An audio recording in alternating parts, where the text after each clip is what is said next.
Hello and welcome back to Let's Play The Legend of Zelda Skyward Sword. In the last part, we found Groose and his evil ne'er-do-wells, and they stole, apparently, our Crimson Loftwing. This episode, we're going to try to find him back, just in time for the wing ceremony. Even though that hasn't been revealed to that in the plot yet, they don't even tell us what the wing ceremony is. Anyways, I do happen to know who to talk to. They say, oh, ask around town, maybe someone knows. But, it's not this person. Why do you want to know where Groose hangs out? Is he up to no good again? I have no clue where he hangs out. Pippin probably does, though. You should talk to him. I think he was looking for you just now. He should be in front of the sparring hall. Yes, we have to talk to Pippin, the guy who we talked to earlier. He is apparently a bird expert. And as she tells us, he is just outside of the sparring hall. And that happens to be right next to our little house place. I think it's called the Academy. You can actually press plus to open your map, and you can see all around the places, and it's called the Night Academy. Okay, as you can see, the sparring hall is right there, so if you're ever lost, you can check your map. It's a very good thing, because unlike in most Zelda games, you don't have a mini-map that's on screen at all times. So, the main way to get here, the quickest way I find, is just to jump off this cliff. Hey, Chris! Over here! I have some information about your Loftwing. Come on over here. Oh, dive roll. Yeah, every time you jump off a cliff and hold down A, I'll do a special dive roll, but let's talk to Pippin. Hey, Chris. I was just looking for you. I heard your Loftwing has gone missing, so I thought I'd join in the search. And get this, when I asked Fledge what he knew, he started acting weird. Aw, don't pick on the poor little Fledge. I'm so sorry, Chris. I really wanted to tell you, but if Groose found out I told you... It sounds like Groose forced him to keep quiet about it. Go on. Tell him the truth. Just a little while ago, when I was cleaning the dining hall, Groose and his buddies came in. They didn't notice I was there and started talking about their plan to hide your Loftwing. I wanted to warn you, Chris, but just as I tried to sneak away, Groose and his gang grabbed me and said that if I told you, they'd make sure I was never able to ride a bird ever again. Whoa. Sounds like Groose and his buddies had a plan to capture your bird and hide him near a waterfall. Well, near a waterfall would mean... Quick, let's take a look at your map. Right after I explain the map mechanic? That's it, right there. I think it means that waterfall marked here with X. Right there. You know how to read a map, right? Press plus at any time to see a map of the area. If you get lost, just press plus. Forgive me, Chris. I can't help being such a coward. I'm really sorry. So we have to press plus and look at our map, and lo and behold, the waterfall is right there. To get there, we have to go all the way around there. So, let's embark on our... I was going to embark on an epic journey to a waterfall. If you're going out to the waterfall, remember, there are some dangerous things out there. Creepy, crawly things. You'll need to carry a sword. I think I saw the Knight Commander go into the firing hall a while ago. You should go ask him if you can borrow one. Fine, I'll get a sword. Yes, this is the sparring hall. And let's just go right in. Apparently a waterfall is so dangerous that we need to chop it in half. Hey, it's Chris. So I still want to get in some sword practice even though today is the wing ceremony? I'm impressed. The sword's in the back room. Go on back there and get it. I'll be here for a while, so if there's anything you don't understand about handling a sword, go ahead and ask. Yes, we can go into this secret storage room for the swords, and in this special chest, in a blinding flash of light, we get the practice. Oh, that's lame. No, the practice sword. Students at Night Academy practice with these. It looks like it has a fairly sharp blade. Press 1 at any time to look at the items you're carrying. Yes, 1 is the gear button. And you can see all your gear. Right now we don't have any gear except our small wallet. Back in the beginning of this game, you can carry 300 rupees. That's actually a lot. This game, like I know some games have different amounts of rupees that you generally collect. This game you get a lot of rupees. As you'll see later, there are different levels of swords. And the practice sword, if I were to give it a damage ratio, would be 1/2 of a hit. Yeah, it does half a heart of damage, I'll say. I don't know exactly how much, but that's how much I see. And yeah, we can learn how to use our sword.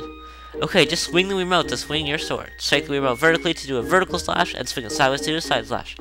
Press the forward to do a thrust. Yeah, very self-explanatory. And then there's a spin attack. To do that, swing the Wii remote and nunchuck together in a sideways motion. If you remember these moves, you can handle yourself in any fight. Just remember the fundamentals. Always press Z to target an enemy. Try getting some good practice on those logs. If the sword doesn't respond quite the way you want it, try big vertical overhead practice swings in front of you, then get back to the action. Yes, this is something that most people overlook. If your Wii remote is glitching out with your Motion Plus, doing big vertical swings in front of you, just shaking it up and down, will fix it. Or you could just calibrate your Wii remote again. But this is basically the selling point of this game. The fact that the Wii remote lets you do all these sword slashes really easily. You know, something that they got from diagonal slash. Something that they got from the game Wii Sport Resort, where there's a sword game in which you swing your Wii remote. Personally, I think this is a really good mechanic. It's only glitched for me once, ironically, and that was on the final battle, which is really weird, but other than that, it's very, very accurate, very easy to control. And once you start doing it, it's something that you can't go back from. So yes, he's going to surround us with logs, and we need to do a spin attack. Give it a shot. Okay, and spin attack. Good one. That sure looked like it felt good. So why don't you try a fatal blow to close out our session? Sure. Alright, when your enemy is down, target it with Z, swing the remote at nunchuck at the same time to launch a final blow. Do a slide slash on that log. When it's down, try finishing up with this technique. Why would you, like... I don't know. I guess the logs have faces on them that make them look oh so deadly, but the way to do is hit it horizontally, and then do a fatal blow. Just shake the Wii remote and nunchuck down as if you're pouncing on it. A fatal blow is also an effective move. Wait, why is he like blocking with his sword? That's a pretty big sword right there. To use right after you've placed your shield or a well-placed spin attack to knock an enemy on its back. Oh, but monsters don't stay down for long, so you have to swing the Wii remote and nunchuck quickly before they get back on their feet. Yes, that is one way to one-hit kill an enemy when you get them on their back. This we'll get into later. But I will explain the mechanics of what to do when you're Z-targeting. You can just move around like this. You can do a backflip by pressing back and A at the same time. You can strafe jump by pressing sideways, and you can jump forward. And when you jump forward, here I won't do it on this log because it's evil. But when you jump forward, you can actually do a a jump attack. This game doesn't really use jump attacks; they do the same amount as a regular attack of damage.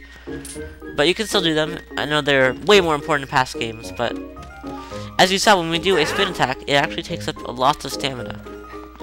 And you can do an overhead slash too, it's not just sideways. You can also, if you take it down, oops, down, no!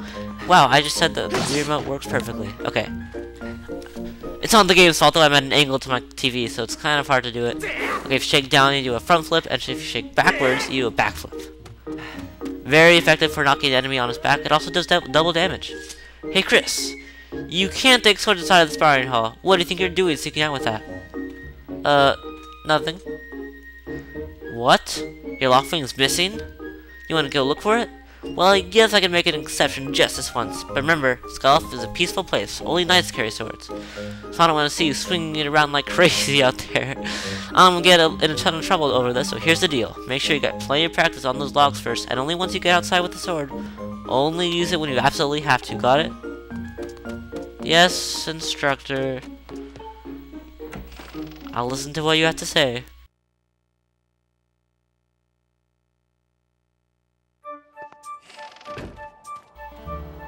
Oh, man, swing sword, die, pivot, die, die, Fledge, yeah, Okay then, let's just go on our merry way. I can put your sword back with A, but when you're not targeting, you can actually get a cutscene. Ugh, so many cutscenes. I want to explain something. Hey friend, walk yourself on over here and say hello. I was all the way over there. How do you do? I'm what you call a Sheikah stone. But you knew that already, didn't you? I'm a stone in a few words, so I'll get right to it. I can see you're playing in hero mode, so clearly you've mastered all the puzzles out there before. I think that's pretty impressive. Tell you what, I'm going to go ahead and give you access to all the hints right from the start. If you ever get the urge to look over hints you've already seen, just come and see me. Good luck to you, my friend. Yes, in hero mode of this game, well, in regular mode, you have this Sheikah Stone, and he will give you hints for what to do in case you're stuck, and they're actually video hints. So if you're really stuck, this is like, you know, some assist modes in other games that Nintendo's made. But, for example, let's see, what can we say? Saving your Loftwing. I'll actually do this. Apparently, yes, we have these boards that we have to cut. Like, it's gonna show us how to do that, but that's for later. If you do it in hero mode, he'll just give you all the hints right at the start. But if you do it in regular mode, you have to unlock them as you do things. But basically, when you do it in hero mode, there's no hints you really need to know. And I'm usually gonna cut when I'm running around Skyloft, but because this is the first time they're going around, I will just keep on going around. Down here, few people know about this actually, but I will show this right now. It's a little. Oh, okay. When you take fall damage, you take fall damage. There's nothing here right now, so I was wrong, but I was just demonstrating that when you fall off a cliff, you take fall damage. Unless you hold down A, then you do a roll. But if it's a too great height, you do take fall damage, and you have to look around for something that will give you a heart. And usually, you can get it just from grass or things like that. Usually, flowers have it. Ooh, I just got some rupees there. Come on, give me some hearts. Give me some love. Oh, it's gonna tell us what a green rupee is. It's worth 1 rupee. Yes. Okay, well, I can't find any hearts, but let's just go along a merry way and go to the waterfall. I think actually going up here is a shortcut. Pretty sure. Come on, give me some hearts. Hearts. Come on. Usually red flowers actually have hearts, but nope. Nothing wants to give me hearts. I think there's 5 rupees in here. Yep. Nope. Never mind. Anyways, we can't get past here because there's this weird circle of women.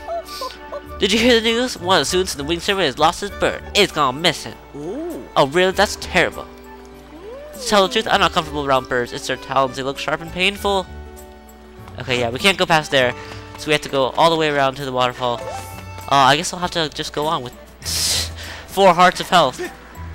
But anyways, I'm coming up on the time limit, so I have to hurry this up. Don't fall in the water because you can't swim. Yet. Okay, another 5 rupees in there. Chop up these trees to your heart's content. This is basically just to advertise that you can chop up trees. But this is where we have to go. This cave near the waterfall. Bum bum bum. And yes, we can see somehow Link has very good eyes that are sky lofting. Beware of blood-sucking monsters. No kids allowed. Please do not feed the animals. See, it says the system is broken. It's not possible to read it. So yes, in the next episode, we will go past these treacherous, spiky things and see the treacherous monster. No, we're gonna save our Loftwing. So thank you for watching. Hope you enjoyed the episode, and I'll see you guys then.